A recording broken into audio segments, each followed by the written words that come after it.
Hi there OnePlus T fans, and welcome to the most honest and most detailed in-depth review you'll ever find on the OnePlus 5T. Want to know everything about it? Want to make sure that this is the right phone for you? Keep watching and you'll find out.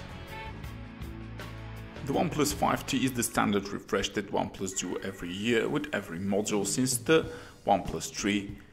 And this time the refresh comes with an 80:9 display and a change in the dual camera setup, with everything else mostly remaining the same, which is not bad. The phone still feels great, guys. I cannot say that I've held finer devices in my hand, especially when it comes to the back. This is a very thin phone that feels very solidly made and at the same time is light and very comfortable to use. I don't think anybody needs a case with the OnePlus 5, and kudos to them for keeping the headphone jack on such a very thin body. The OnePlus 5T's back, the Soundstone blasted back, is for me probably the most comfortable, most nice back panel I've ever touched. But in the package, somebody decided it's a good idea for a $500 phone to put a super cheap silicone back plate for it.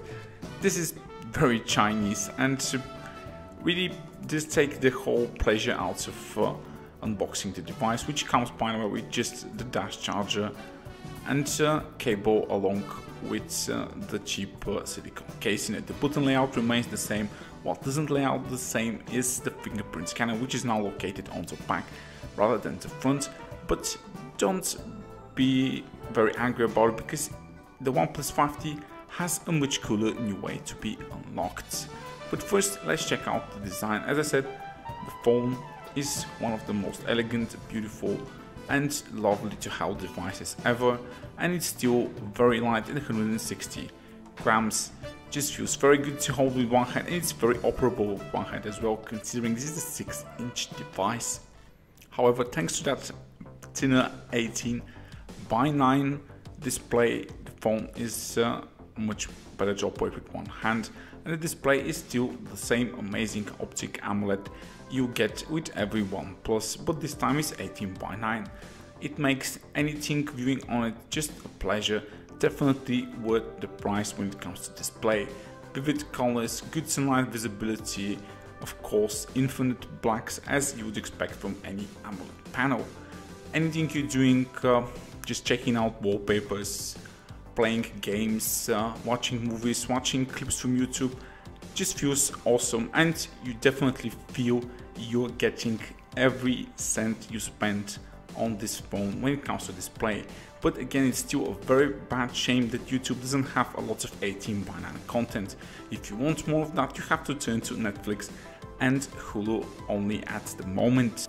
Since my OnePlus 5T is straight out of China, it's running Hydrogen OS, that's right, not Oxygen OS, which is kind of like the global ROM for the OnePlus, but I'm running the Chinese ROM, and I gotta tell you, I've used the OnePlus 3 and 3T and the OnePlus 5 all with Oxygen OS, and the Hydrogen OS does only have English and Chinese, but it has other quirks. Now let's check out the specs of the device.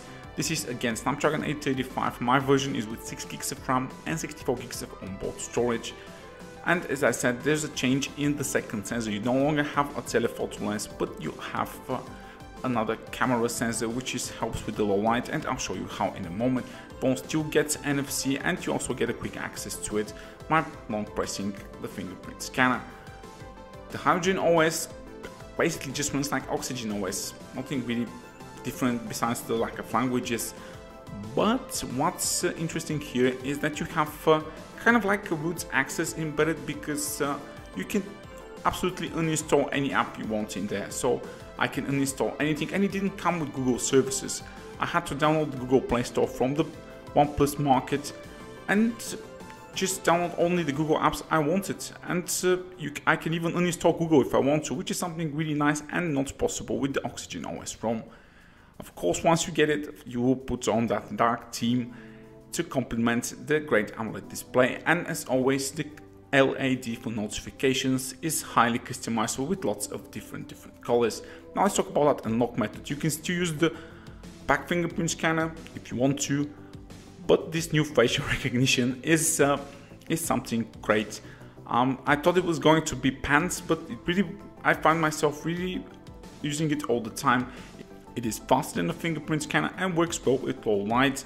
And yes, your friend can't unlock it. The fast charger, and this phone does support fast charging, but it's very quick. You can charge from 0 to 100 in just over 1 hour, but only with the cable and the charger. If you plug in another cable, it will not charge as fast. And now onto the audio quality OnePlus 5T. It's mostly meant as a great Bluetooth device because the speakers and headphones really lack a bit of quality.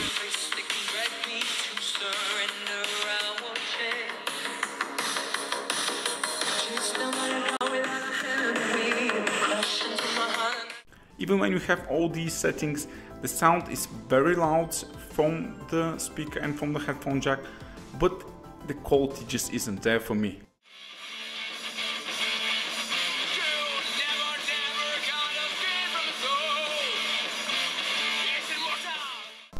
Right, now let's talk about one of the key things, which is performance and benchmarks. And first I'll start with the LTE 4G speeds on the modem. This is running Qualcomm's latest modem, and it's no doubt the best in the market.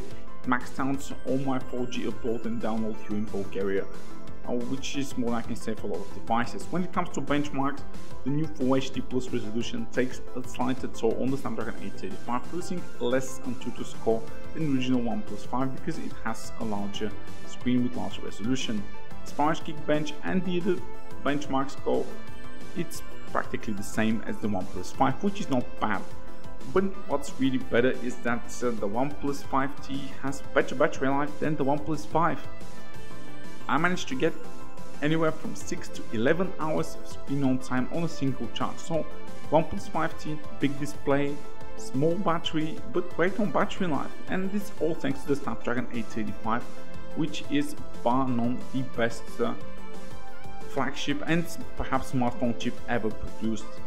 And when it comes to actual daily usage, opening, closing apps, multitasking, the OnePlus 5T is an absolute monster.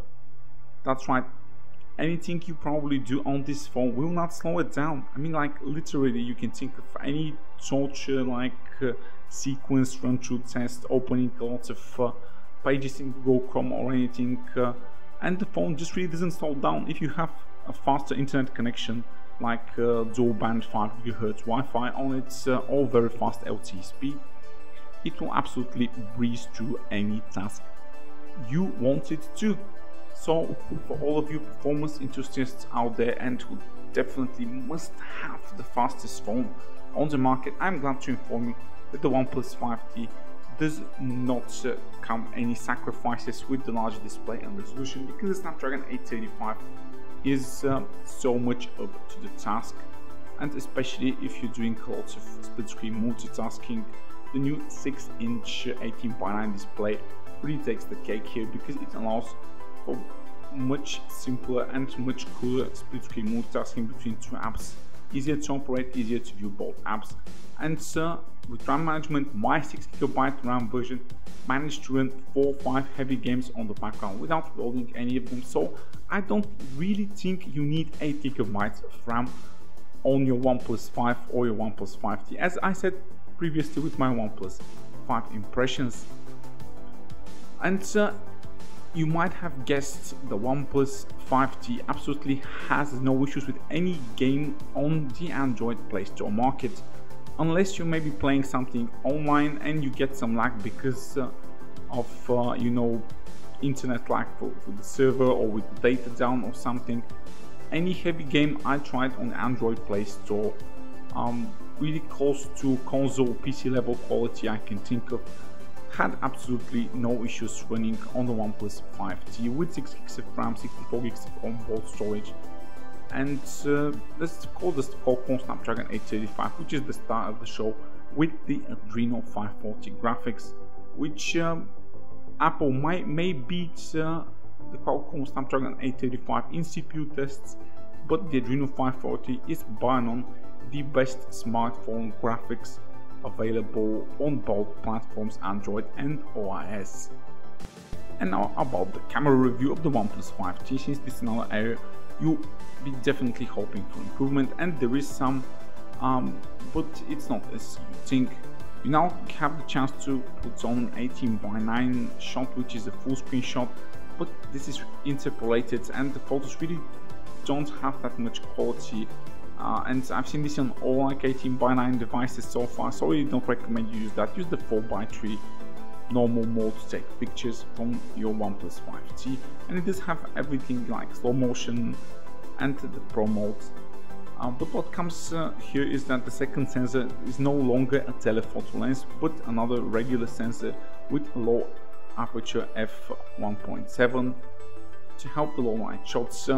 Any shot in good light conditions you take will probably be the same as the OnePlus 5, which is still very good because the camera sensor is really capable, and especially in HDR shots, this great, very fast shutter speed, very good color reproduction, accurate, very good dynamic range, probably close to none overexposure, and the new OnePlus 5T does manage like so much less noise compared to the original OnePlus 5, which I had 6 months ago. So this new camera really does the trick. But if you love those portrait photos, I gotta disappoint you. The OnePlus 5T's portrait mode is definitely lacking, even worse than budget phones like the Mi 5X. Just look at these shots, this one here, this one and the next one I've taken with the original OnePlus 5's telephoto lens, and they're vastly superior to the first few I've shown you taken with the OnePlus 5T. However, as I said, low light performance is definitely much better. You still don't have optical image stabilization, but the second camera really helps clear out all the noise in the pictures, and you don't have any noise, which makes the photo look so much more better and really helps with overexposure. Just look at these shots, these last two shots, low light I've taken with the old OnePlus 5. The difference is just huge, and that's definitely better improvement for me, which I prefer more better low light shots than portrait shots. The front camera, I believe, is absolutely the same, which is good, but there's still better cameras, like front camera phones out there for around $300, like the Huawei Nova 2 and all the Oppo line selfie expert phones. As far as video quality goes, the video quality is still there, the sound is good, but the video is still shaky because there is no optical image stabilization.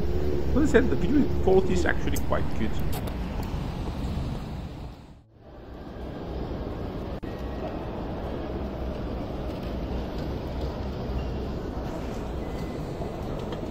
Well, that's good, probably not. It's still very nice.